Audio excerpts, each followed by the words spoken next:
ശ്രീ ജലീൽ, വളരെ പ്രസക്തമായ ഒരു വിഷയമാണ് ഇവിടെ നന്ദു ചൂണ്ടിക്കാണിക്കുന്നത്. അതായത് ശബരിമല വിഷയമാണെങ്കിലും കേരളത്തിൻ്റെ വിവിധ ഭാഗങ്ങളിൽ നടന്നിട്ടുള്ള മറ്റു പ്രശ്നങ്ങളിൽ വളരെ പെട്ടെന്ന് കേസെടുക്കുന്ന ഇവിടുത്തെ സർക്കാർ സംവിധാനം എന്തുകൊണ്ട് ഈ ജിഹാദി ഗ്രൂപ്പുകളെ ഇങ്ങനെ അഴിഞ്ഞാടാൻ അനുവദിക്കുന്നു? ഇപ്പോൾ നമ്മൾ ഈ ചർച്ച ചെയ്യുന്ന വിഷയം തന്നെ നോക്കൂ. കഴിഞ്ഞ ജൂലൈ മാസം 4-ാം തീയതിയാണ് ഈ വായനാ ദിനാചരണം നടക്കുന്നത്. ഇന്നിപ്പോൾ മാസം സെപ്റ്റംബർ ആയിരിക്കുകയാണ്. ഇതുവരെ ഈ ഉദ്യോഗസ്ഥർക്കെതിരെ നടപടിയെടുക്കുന്നില്ല. നിങ്ങൾ വലിയ മതേതരത്വത്തെ പറ്റിയാണല്ലോ എപ്പോഴും സംസാരിക്കുന്നത്. ഈ ചർച്ചയിലും താങ്കൾ മതേതരത്വത്തെ പറ്റിയും വർഗീയതയ്ക്കെതിരെയുള്ള CPM-ന്റെ നിലപാടുകളെ പറ്റിയൊക്കെ വിശദീകരിക്കുന്നുണ്ടായിരുന്നു. പക്ഷേ എന്തുകൊണ്ട് ജിഹാദികളുടെ മുട്ടിലെഴയുന്ന നിലയിലേക്ക് ഈ സർക്കാർ സംവിധാനങ്ങൾ മാറുന്നു? ജലീൽ, ആചാര ലംഘനത്തെ കുറിച്ച് BJP-യുടെ വക്താവ് വളരെ വാചാലനായി സംസാരിച്ചല്ലോ.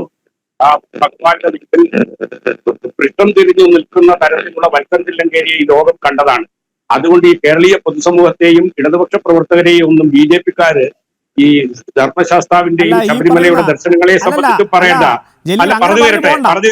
അത്തരം ആളുകളിൽ ഞങ്ങൾ ചോദിച്ചത് എത്രയേറെ സുപ്രീം കോടതി വിധികൾ കേരളത്തിലെ ഫയലുകൾക്കകത്ത് ഉറങ്ങുന്നുണ്ട്. എത്രയേറെ സുപ്രീം കോടതി വിധികൾ പല ആരാധനാലയങ്ങളുമായി ബന്ധപ്പെട്ടിട്ടുള്ള എത്രയേറെ സുപ്രീം കോടതി വിധികൾ കേരളത്തിലെ ഫയലുകൾക്കകത്ത് നിത്യമായി ഉറങ്ങുന്നുണ്ട്. അങ്ങനെ നിൽക്കുമ്പോൾ അവിടെ സുപ്രീം കോടതിയുടെ വിധിയിൽ പറയുന്നത് സുപ്രീം കോടതിയുടെ വിധിയിൽ പറയുന്നത് ഭക്തരായിട്ടുള്ള ആളുകൾക്ക് കയറണമെങ്കിൽ കയറ്റാമെന്നാണ്. നിങ്ങൾ കയറ്റിയ ബിന്ദു അമ്മിണിയെ പോലെയുള്ള റഹിന ഫാത്തിമയെ പോലെയുള്ള ആളുകൾ ഏത് കാലത്താണ് ശ്രീ ഭഗവാൻ അയ്യപ്പന്റെ ഭക്തന്മാരായിരുന്നത്? നിങ്ങൾക്ക് വിശദീകരിക്കാമോ?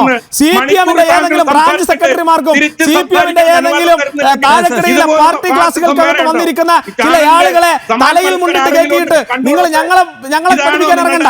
നിങ്ങൾ ഞങ്ങളെ പഠിപ്പിക്കാൻ ഇറങ്ങണ്ട കേട്ടോ. നിങ്ങൾ ഞങ്ങളെ പഠിപ്പിക്കാൻ ഇറങ്ങണ്ട. അങ്ങനെ പഠിപ്പിക്കാൻ ഇറങ്ങണ്ടെന്നേ. ആചാര ലംഘനം നടത്തിയവരുടെ പേര് ഞാൻ പറഞ്ഞുതരാം. നിങ്ങൾ നടപടിയെടുക്കോ? ഇപ്പൊ നിങ്ങൾ അയ്യപ്പ ഭക്ത സംഗമം നടത്താൻ ഇറങ്ങിയിട്ടുണ്ടല്ലോ ജലീൽ. താങ്കൾ ഇപ്പൊ നിങ്ങളുടെ പാർട്ടി അയ്യപ്പ ഭക്ത സംഗമം നടത്താൻ ഇറങ്ങിയിട്ടുണ്ടല്ലോ. നിങ്ങൾക്കൊരു ദേവസ്വം മന്ത്രി ഉണ്ടല്ലോ. നിങ്ങളുടെ ദേവസ്വം മന്ത്രിയാണ് പറയുന്നത് ഞങ്ങളിവിടെ അയ്യപ്പ ഭക്ത സംഗമം നടത്തുന്നു. ആ ദേവസ്വം മന്ത്രി ഈ പറയുന്ന മണ്ഡലകാലത്ത് ഈ പറയുന്ന ശബരിമലയിൽ ശ്രീധർമ്മശാസ്താവിന്റെ നടയിൽ ചെന്ന് നിന്നിട്ട് രണ്ട് കൈയും കൂപ്പി ഒന്ന് തൊഴാൻ മടിക്കുന്ന ദേവസ്വം മന്ത്രി എന്തിനാണ് ഇത്തരത്തിലുള്ള അയ്യപ്പ സംഘവുമായിട്ട് ഇറങ്ങിയിരിക്കുന്നത്? കേരളത്തിലെ പൊതുസമൂഹത്തിന് ബോധ്യമുണ്ട്. രണ്ടുപേരും സംസാരിച്ചു കഴിഞ്ഞാൽ പറയൂ ശ്രീ ജലീൽ. അദ്ദേഹം പറഞ്ഞല്ലോ ജോസഫ് മാഷിന്റെ കൈവെട്ടിയെന്ന്. ജോസഫ് മാഷിന്റെ കൈവെട്ടിയവരെ ആ നിമിഷം തള്ളിപ്പറഞ്ഞ സമൂഹമാണ് കേരളത്തിലെ മുസ്ലിം സമുദായം.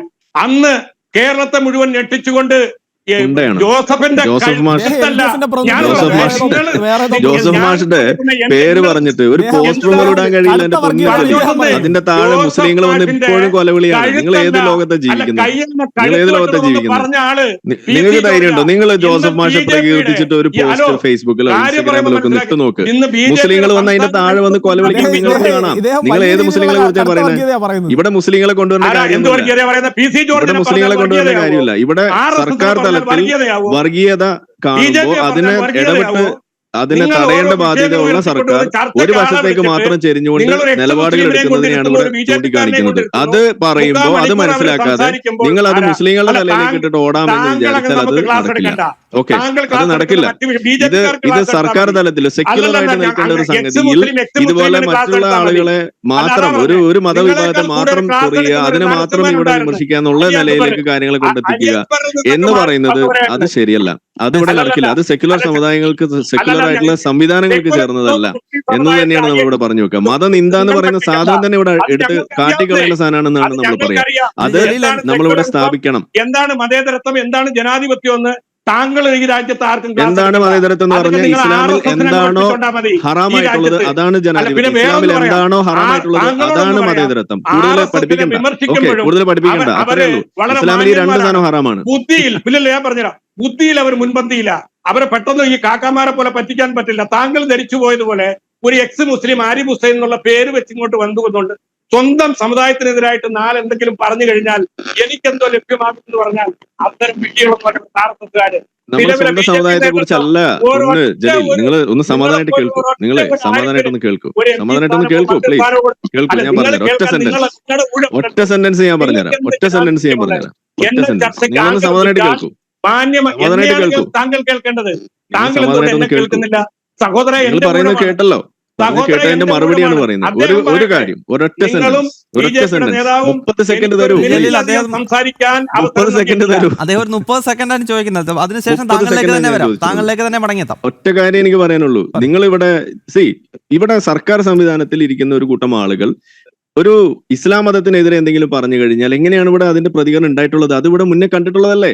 അങ്ങനെ കണ്ട് ശീലിച്ചിട്ടുള്ള ഒരു സമുദായത്തിൽ ഒരു കേരളം എന്ന് പറയുന്ന ഒരു സമൂഹത്തില് തിരിച്ച് ഒരു ഭൂരിപക്ഷ സമുദായത്തിന് ഒരു പരാതി ഇത്തരം ഒരു വിഷയത്തിൽ ഉണ്ടാകുമ്പോൾ അവർ പ്രതീക്ഷിക്കുന്ന ഒരു പ്രതികരണമുണ്ട്. അതിവിടെ കാണുന്നില്ല.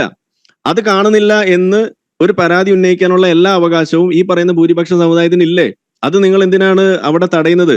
ഞാൻ പറയുന്നത് എന്താണ്, ഈ പറയുന്ന രീതിയിൽ പരാതി ഉന്നയിക്കത്തക്കതാകുന്ന ഒരു അവസ്ഥ ഉണ്ടാക്കാൻ പാകത്തിന് ഈ മതനിന്ദ എന്ന് പറയുന്ന സാധനം തന്നെ എടുത്തു കളയണമെന്നാണ് ഞാൻ പറയുന്നത്. അതേതായാലും ഇപ്പൊ നടക്കാൻ പോകുന്നില്ല. അപ്പൊ പിന്നെ എന്താ ഉള്ള വഴി?